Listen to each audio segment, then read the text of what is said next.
खरं म्हणजे अतिशय मनाला वेदना देणारी आणि मनाला चटका लावून जाणारी ही अतिशय दुर्दैवी घटना आज महाराष्ट्रात घडली आहे. खरं म्हणजे असं कुणाच्या स्वप्नातही वाटलं नसेल की अजितदादा एवढ्या लवकर आपल्यातून जातील. ही महाराष्ट्रासाठी अतिशय दुःखद आणि दुर्दैवी घटना अजितदादांच्या जाण्याने झालेली आहे. खरं म्हणजे अजितदादा गेले अनेक वर्ष या महाराष्ट्राच्या राजकारणात नेतृत्व करत होते आणि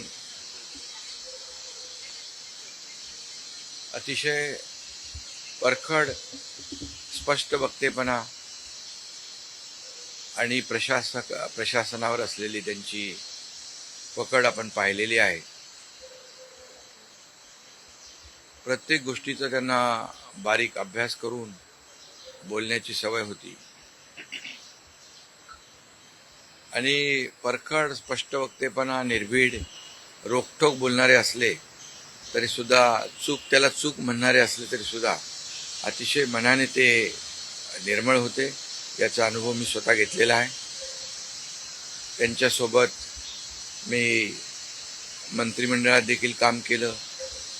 मी मुख्यमंत्री असताना त्यांनी उपमुख्यमंत्री म्हणून देखील काम केलं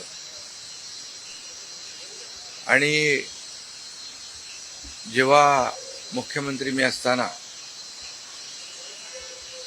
मुख्यमंत्री माझी लाडकी बहीण योजना किंबहुना इतरही योजना जेव्हा आम्ही सुरू केल्या तेव्हा आर्थिक जे काही घडी आहे किंवा आर्थिक तरतूद जी आहे ती अतिशय उत्तमपणे त्यांनी त्यावेळेस केली आणि त्याचा अनुभव मला आहे.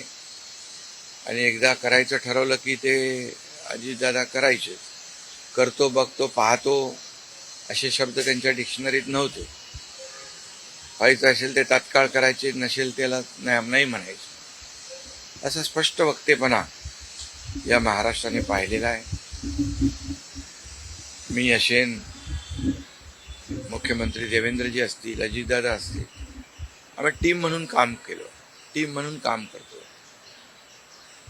आमच्या वेळाही कामाच्या वेगवेगळ्या, आम्ही पहाटे उशिरापर्यंत काम करतो. अजितदादा पहाटे लवकर काम सुरू करतात, देवेंद्रजी दिवसभर काम करतात.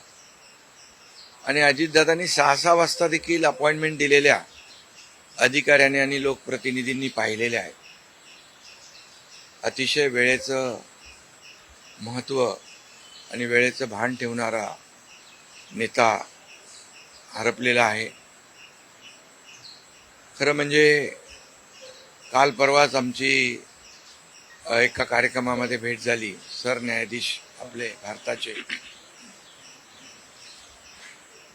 मुंबईत आले होते आणि ते येण्यापूर्वी आम्ही तिथंच एका चेंबरमध्ये बसलो होतो आणि त्यावेळेस झालेल्या चर्चा, गप्पा गोष्टी, आजही सकाळी जेव्हा मला त्यांची ही घटना कळली तेव्हा तेच समोर त्याच आठवणी काल परवाच्या येऊ लागल्या. खरं म्हणजे माझ्यापेक्षा ते राजकारणात देखील अनुभवी नेते, गेल्या अनेक वर्षापासूनचा त्यांचा अनुभव, वयाने देखील माझ्यापेक्षा ते मोठे होते माझ्या आणि अनुभवाने देखील. आणि म्हणून त्यांना राज्यातल्या अनेक विषयांचा गाढा अभ्यास होता. अनेक विभाग त्यांनी हाताळले होते. याचा राज्याला फायदा होत होता.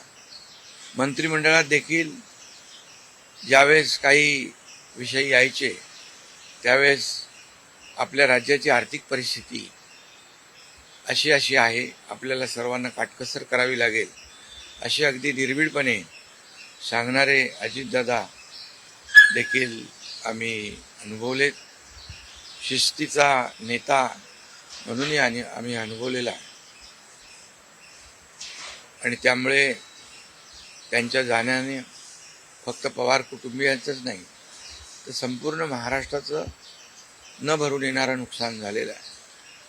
आणि माझ्यापेक्षा वयाने मोठे असल्यामुळे एक जी काय आमची गेल्या अनेक वर्षापासूनची जवळीक निर्माण झाली होती, त्यामुळे राजकारणातले आम्ही तिघजण एक टीम म्हणून काम करत असलो तरीसुद्धा एक मोठा भाऊ हरपल्याची गेल्याची भावना देखील दुःख देखील माझ्या मनामध्ये आहे.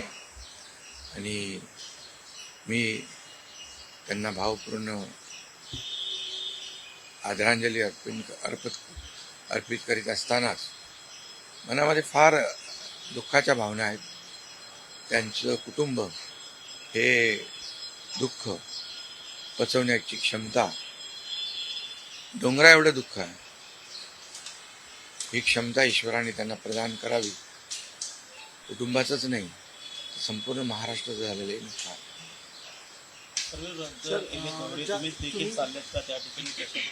हा, मी आणि मुख्यमंत्री देखील आम्ही जातो आहे.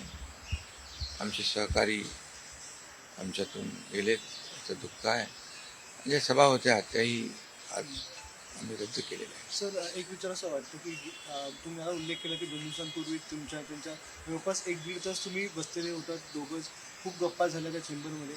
असं काही एक त्यांच्या किंवा मंत्रिमंडळात देखील असताना अशी काही त्यांची इच्छा, एखादी योजना किंवा एखादं त्यांना करायचं होतं की तुमच्याशी त्यांनी शेअर केली, आपण हे करूया मिळून महाराष्ट्रासाठी, असं काही? नाही, आम्ही आतापर्यंत एकत्र जेव्हा तेही उपमुख्यमंत्री होते तेव्हा मी मंत्रिमंडळात होतो.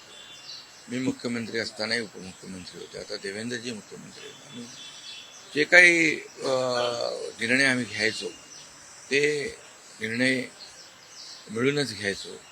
आणि मग एकदा एखादी सूचना आली की मग त्याला तिघांनी बळ देऊन ते पूर्ण करायचं. अजितदादा देखील एकदा कधी असंही म्हणायचे की आपली आर्थिकता, आपली जी काही अर्थव्यवस्था महाराष्ट्राची आहे, काही नवीन योजना केल्यामुळे आपल्याला काटकसर करावी लागेल, पण जेव्हा काही निर्णय आपल्याला घ्यावेच लागतील त्यावेळेस मात्र ते मागे हटत नव्हते. आणि याचा अनुभव देखील आम्ही घेतलेला आहे. न भरून निघणारे पोकळी सातारा असेल, पश्चिम महाराष्ट्र या ठिकाणी देखील कशा प्रकारची तुम्ही पोकळी भरून काढणार आहे? नाही, यामध्ये साताराच नाही आहे तर त्यांचं जे असलेलं जे काही अनुभव आहे हा महाराष्ट्रासाठी होता.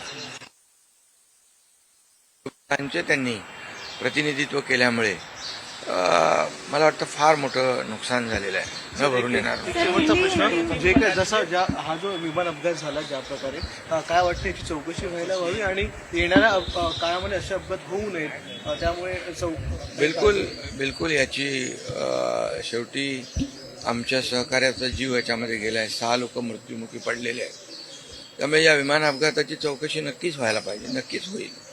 कारण यापुढे देखील अशा प्रकारचे अपघात होता कामा नये यासाठी हे गरजेचं आहे आणि त्यासाठी त्याची चौकशी देखील होईल.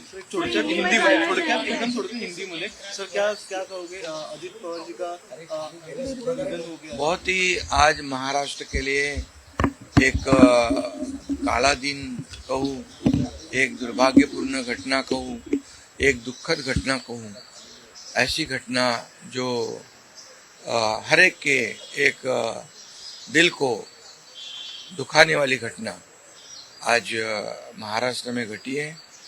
हमारे सहयोगी अजीत दादा पवार जी का प्लेन एक्सीडेंट में दुर्दैवी मृत्यु हुई है. ये हमारे लिए बहुत ही बेहद दुखद है और महाराष्ट्र के लिए भी दुखद है, उनके परिवार के लिए तो बहुत ही दुखद है. और अजीत दादा एक स्पष्ट वक्ता के रूप में जाने जाते थे, एक रोक टोक बोलने वाले. देखता हूँ, करता हूँ, ऐसे शब्द उनके डिक्शनरी में नहीं थे.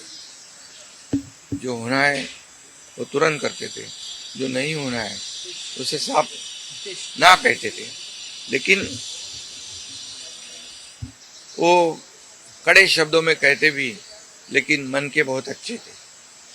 और इसका अनुभव मैंने लिया है। उनके उप मुख्यमंत्री कार्यकाल में मैंने मंत्री के रूप में काम किया। मैं मुख्यमंत्री था तभी उन्होंने उप मुख्यमंत्री के रूप में काम किया। आज देवेंद्र जी मुख्यमंत्री है, उनमें भी हम दोनों ने उप मुख्यमंत्री के रूप में काम किया है। हम टीम बनकर काम कर रहे थे, महाराष्ट्र को आगे बढ़ा रहे थे। इसमें एक हमारा टीम वर्क था और मेरा काम करने का तरीका जैसे देर रात तक काम करता था। अजीत दादा जल्दी सुबह उठकर उनकी शुरुआत होती थी।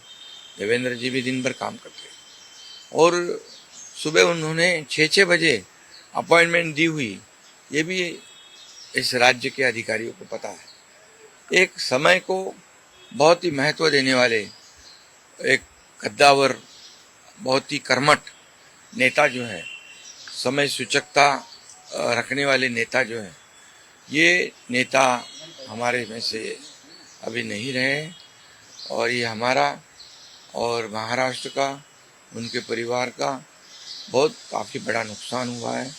उनको कई अलग अलग विभाग जो है उन्होंने काम किया, उस पर उनको अनुभव था। हर एक विभाग की जानकारी लेके वो अपना स्टेटमेंट करते थे, अपना निर्णय लेते थे। मैं मुख्यमंत्री था तब लाडली बहन योजना या कई योजनाएं हमने तीनों ने मिलकर टीम बनकर शुरू कर दी। उसमें भी अजीत दादा ने बहुत ही योगदान दिया हुआ है। और जैसे अर्थव्यवस्था जो है हमारी महाराष्ट्र की, वो उसके बारे में भी कभी कभी बहुत ही रोक टोक मंत्रिमंडल में उन्होंने बताया भी कि हमारी परिस्थिति ऐसी है, हमें कुछ यहाँ इसमें जोड़ तोड़ करनी पड़ेगी। लेकिन जब जो चीज़ करनी ही है, जो समाज के लिए आवश्यक है, उसमें कभी भी उन्होंने हाथ पीछे नहीं खींचा। अर्थमंत्री होने के नाते उन्होंने काफ़ी योगदान दिया है। मेरे से वो राजनीति में भी अनुभवी थे और उम्र से भी मेरे बड़े थे। एक टीम हमारी थी, एक टीम का एक हिस्सा अभी नहीं रहा है और एक बड़ा भाई हमारे में से गया है, ऐसी भी हमारी भावना है। इसलिए मैं उनको बहुत दुख भरी श्रद्धांजलि अर्पित करता हूँ। उनके परिवार को इस दुख से बाहर आने की शक्ति ईश्वर प्रदान करे, ऐसे ईश्वर से प्रार्थना करता हूँ। सर, आठ बार उप मुख्यमंत्री रह चुके हैं। आपके कुछ दिन पहले उनके साथ महाराष्ट्र के साथ आपके भावों से आपके आंखों में भी नम जैसे आंसू नहीं, कैसे वो उनका स्वभाव ऐसे था। वैसे बाहर से सबको लगता था बहुत ही कड़क है और रुष्ट है, लेकिन दिल से बहुत काफ़ी वो नम्र थे और निर्मल थे। ये मैंने कई बार देखा है, अनुभव भी किया है। इसलिए ये एक महाराष्ट्र का एक बहुत बड़ा नुकसान उनके जाने से जो भर नहीं आ पाएगा, ये वो है। आठ बार मुख्यमंत्री पूरे इस तरह के हादसे हाँ, बिल्कुल। इसकी जो दुर्घटना हुई है, इसकी जांच जरूर होगी, क्योंकि ऐसी दुर्घटना पुनरावृत्ति ना हो, दोबारा ना हो, इसलिए जरूर इसकी जांच होनी चाहिए और होगी। आठ बार उप मुख्यमंत्री, बहुत सारी यादें थी आपके मंत्रिमंडल में भी, उप मुख्यमंत्री थे, आज भी जो है। मैंने कहा ना कि जब मैं मुख्यमंत्री था तब उन्होंने जो हमने फैसले लिए, निर्णय लिए समाज हित के लिए, तब अजीत दादा अर्थ मंत्री थे, तो उनका भी काफी योगदान उसमें रहा है, ये कोई नहीं भूल सकता है। 8 बार उप मुख्यमंत्री रह चुके हैं। कुछ दिन पहले आपकी उनसे मुलाकात हुई थी, क्या बातचीत हुई थी? 1.5 घंटा आपसे। अभी हमारे सुप्रीम कोर्ट के चीफ जस्टिस यहाँ आए थे मुंबई में, अभी हम बैठे थे उनके आने से पहले। अभी काफी हंसी मजाक हो रही थी, चर्चा हो रही थी, वही बातें आज सामने आ रही है। 2 दिन पहले हम साथ में बैठे थे और आज अजीत दादा नहीं रहे, ये दुख की बात है।